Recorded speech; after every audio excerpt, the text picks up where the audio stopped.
All right. First topic of the day is box office breakdown or box office report. Mm-hmm. So this is obviously week 2. We're going into just the second week of the Batman coming out. Not much has changed, given that I think one of the reasons it's been strategically placed where it is in the box office lineup this year is that it doesn't really have any competition until I believe we talked about, what was it, that Sandra Bullock and Channing Tatum movie called The Lost City or something. Right? We talked about that, and that's not for a couple of weeks. So if we look at the numbers, purely on, it says, this is from Box Office Pro, it says, weekend box office for the Batman and BTS packed, is BTS, are they referring to the band BTS? Hold on. The Batman and BTS packed theaters as domestic market crosses 1 billion. We'll just find out. We'll go down through We'll those figure things. out from there. I don't know if they're talking. I'm assuming because I just see something in the news recently about BTS performing in South Korea. I know nothing about them other than I know that girls go crazy for BTS. I'm sorry, I like the original BTS. I don't know. Is there a difference? Yeah, original BTS. So when they first started, they started as like heavy rap band. Like basically they were into gangster rap, and like they were dressed up like how you see like LA gangsters would be, but then they switched their whole image and became like this cutesy little pastel boys. Okay, that's all I know nothing about them except for teenage girls go nuts for them. I don't know. Okay, they're not that attractive. Sorry, don't fight me, please. I won't. All right, so Warner Brothers, the fans. I'm not going to fight with her. Warner Brothers gritty reboot of the Batman fell 51% in its sophomore frame, still easily claiming first place with a paltry $66 million, given the lack of new wide releases. Directed by Matt Reeves and starring Robert Pattinson as the title character. The film experiences a better sophomore frame hold than any other recent movie starring the character. Yeah, that was when you came in. I was doing more research into this, and then realized they included it in the article. So I could have just read farther down the article. Okay. When I initially started doing this, I went straight to when we do this Box Office Pro releases like 20 minutes before we start to record this, and I only had time to really go through the basic numbers all the way at the bottom. But if we look at this here, so the drop was 51%, which is not too bad. And I am going to eat crow on something in just a minute. So The Dark Knight fell 53% from week 1 to week 2. The Dark Knight Rises fell 61% from week 1 to week 2, and the Justice League fell 56%. The sophomore frame came on Thanksgiving weekend, helping its numbers. They're like making excuses for why it didn't fall more because the Justice League is such a hated movie. Everyone hates that theatrical cut so much. And then Batman vs. Superman fell 69%. Now, I will admit, on more than one occasion, I've referenced websites being what I felt was hyperbolic about the drop from week 1 to week 2 from Batman vs. Superman. And what I didn't realize is that it was 69% and not 59%. So I was wrong on that one. I thought it had only fell like 59%. I'm like, it's a lot, but it's not like, world ending for a movie like that. But a near 70% drop is pretty insane from week 1 to week 2. So I was wrong about that. Yeah, it does happen. It's okay. It's okay to admit when you're wrong. We're human. Exactly. So it says the Batman also notably beat the sophomore frame of December Spider-Man No Way Home, which had a 67% drop. But is it going to have Spider-Man No Way Home's word of mouth, which has kept it? I think it's finally coming out on digital like this next week. Ooh, that'd be fun. On Tuesday. Yeah, that actually might be one that might be worth buying. I mean, eventually it's going to come out on Disney Plus, right? Or no, because it's does this one fall under Marvel or does this one fall under Sony? We don't know. Or I don't know if I've never looked at Disney Plus to see if No Way Home, or I'm sorry, if Homecoming and Far From Home are on Disney Plus. No, they're not. Okay. They're on Hulu. They are? Yeah. Okay, so they'll end up on Hulu. They probably have a contract with them, like they can't go to Disney specifically, but they can go to Hulu because it's not, people don't know that Disney, most people probably don't know that Disney owns such a large portion of it. Yeah. So it says, however, the comparison may be a bit unfair because Home's second frame came during the peak week for the Omicron variant. Okay, here they go again, blaming Omicron and blaming COVID for everything. Well, sorry, we're in World War III now. So does that not affect it? Yeah, no. so...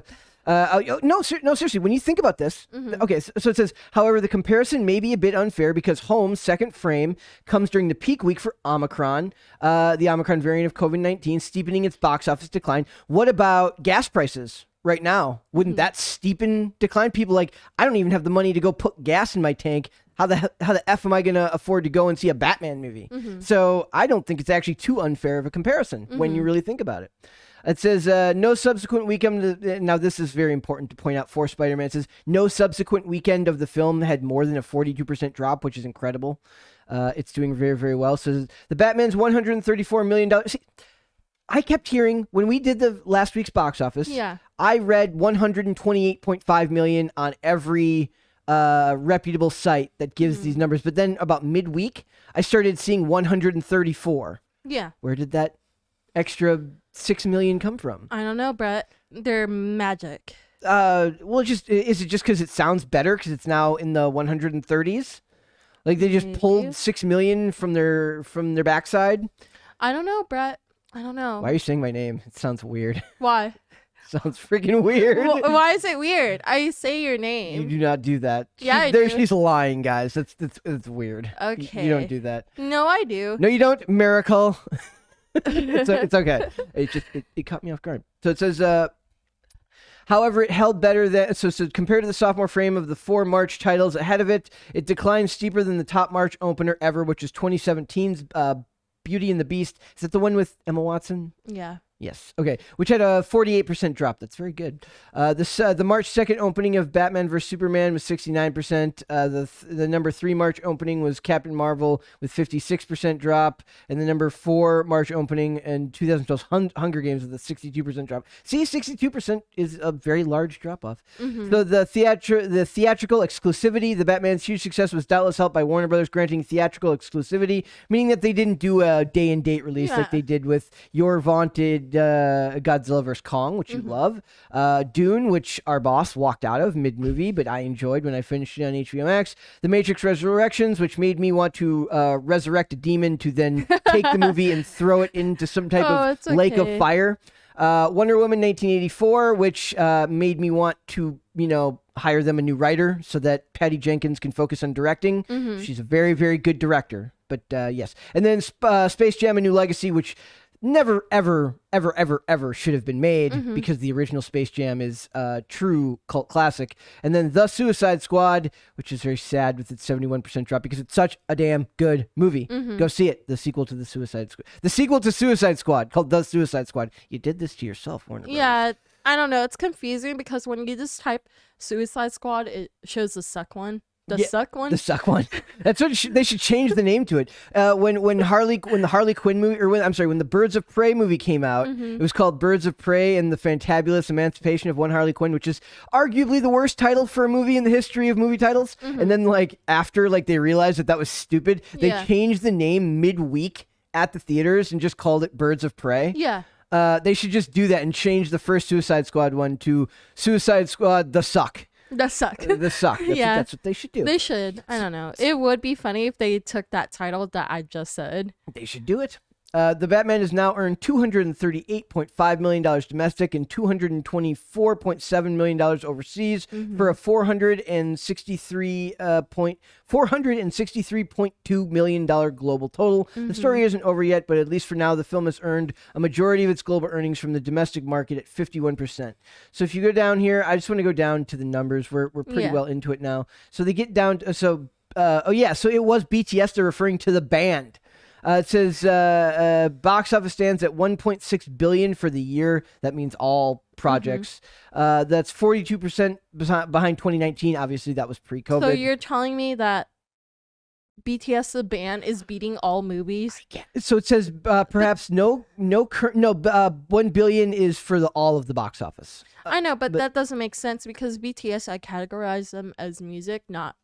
If it's a music, so it says perhaps no current music act inspires more mania than the 7-member K-pop group BTS, which showed with I do not know how to pronounce this name, Trafalgar,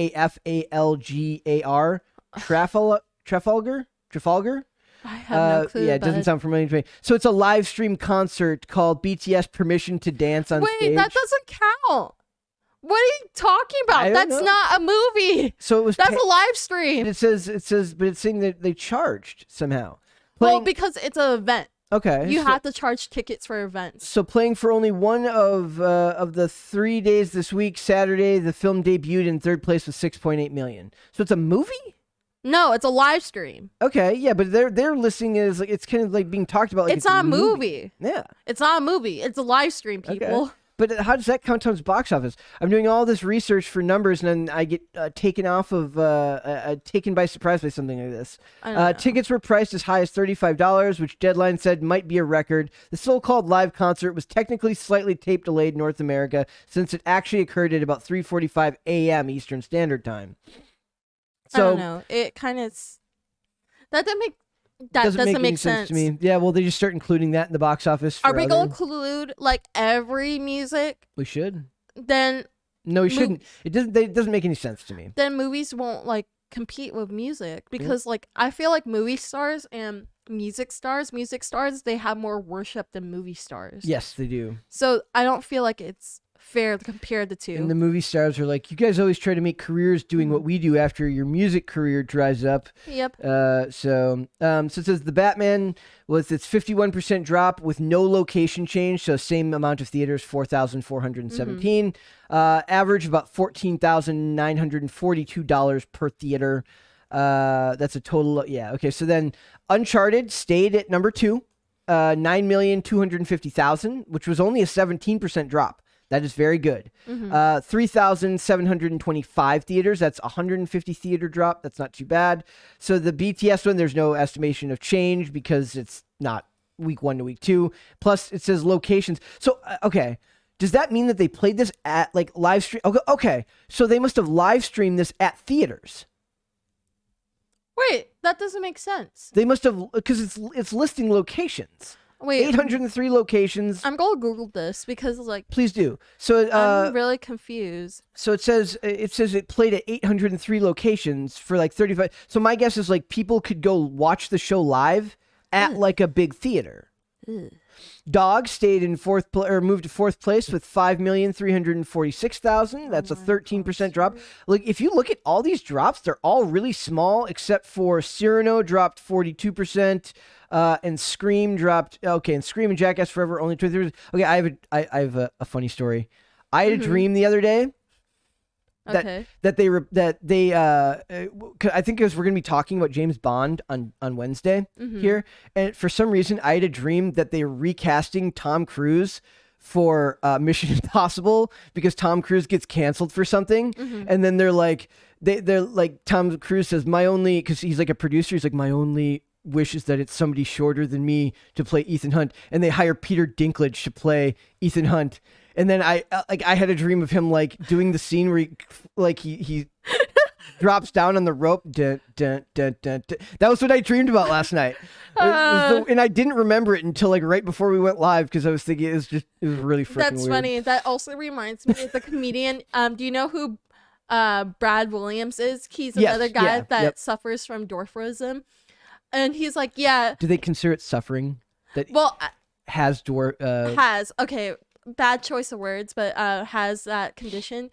Basically, he was like, yeah, I remember when I was performing for the USO, I made some 19-year-old day because I told him, yeah, just throw me because I can't hop into the helicopter. He's like, yeah, just throw a little man. That's amazing. That's amazing. So I'm imagining that guy's funny. Yeah, I really love him. Yep. I love him, and he was like arguing what Peter Dinklage said about the whole dwarf thing. Yep. He was like, no, like people should just act the way they want to act.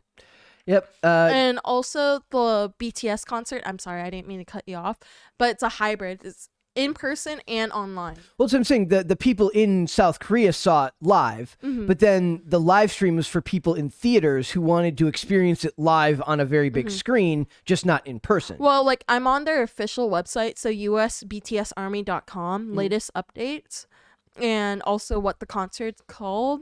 And basically they have like a screenshot, Seoul, Korea, and then your time period. Okay. And you can watch it on your device or computer. That's what it says. Interesting. It doesn't say any... Oh, right here. More details in-person concert, online streaming, and global theater live viewing. Yeah, see? So they could watch it on an enormous screen and feel like they're there. That's kind of cool. I mean, that is cool, but I don't think that's fair to compare it to movies. Justin Bieber had movies, right? Did those ever come out in theaters? He had movies? He had 2 documentary style movies that came out about him, and I'm pretty sure they came out in theaters. I'm whatever about that. So yeah, so that's a pretty cool week in the box office. Now, if we look up to next week, I go over here on tab 3 there for the 2020 movie releases. Yeah. So we've got nothing really of note. Tyson's Run came out. No, I don't think anybody saw that. And then nothing. Oh, wait, actually, I want to go back to the numbers. Did Tyson's Run come out? I didn't see it on the list of any of the. Wait, what's Tyson's Run? It was the one we talked about. The mom protecting. Yeah, it's not anywhere on the list there. So maybe they postponed it. Maybe, but that came out March 11th. So. Oh, no, iconic events releasing. Maybe that's something different. So then we've got nothing on the 18th other than Oma, right? Oma. It's Oma. I said Uma last week, and you made fun of me and corrected me. Oma? Oma? Oma, okay. And that's the one you said Uma, and I was like, what? Last week. Not this week. I said Oma. No, you said... No, I specifically said Oma. I don't recall this. Somebody called... Last week I said Uma, and you corrected me. And made me feel bad about myself. I'm like zoning out. Oma. Okay. Was that the one with Michelle Yeoh? Yeah. Or no, Ming Na Wen? No, it's with Sandra Oh. Sandra Oh. Okay, yes. Thank you. I have no interest in seeing it's horror, isn't it? I'm not really not really a horror guy. And then the outfit is the one about the guy who's like a tailor to like a mob boss or something like that. That's kind of cool. I don't know if it's theater material. And then nothing on the 24th until we get to the 25th, which is The Lost City, which is the one with Sandra Bullock and Channing Tatum that we talked about, just based on the. No, not interested. I don't know. I just don't like Sandra Bullock. No, we've had our discussions about her with Hannah Claire. Yeah. So we'll keep an eye on it. I fully expect the Batman to stay at number 1 next week. My hope is that the drop is even is like less than 50%, and then the drops go down week to week. As much as I kind of equivocated on this movie, and I did like it, I do think that it's one of those things where even if it wasn't my favorite of the Batman movies, the fact that they made something different and the studio allowed Matt Reeves to make the movie he wanted to make without interfering like they did with Snyder and all the previous iterations where the theater where the studio gets really heavily overly involved in editing a director's vision. I do think that that's worth supporting so that we can get more movies like that with less studio interference. So my hope is that we can move forward with that. Thanks for watching this clip, guys. If you want to see full episodes or follow us on social media, links are in the description below. Bye.